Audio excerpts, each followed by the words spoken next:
छठी मैया करीले पूजनवा कि आई के शरणवा कि बस मांगिले कि छठी मैया दे तू कई ललनवा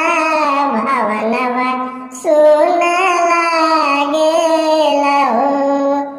कि छठी मैया दे तू कई ललनवा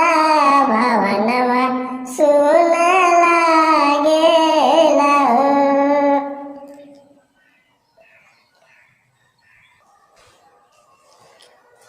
कि हाथी जोड़ी करी सुमिरनवा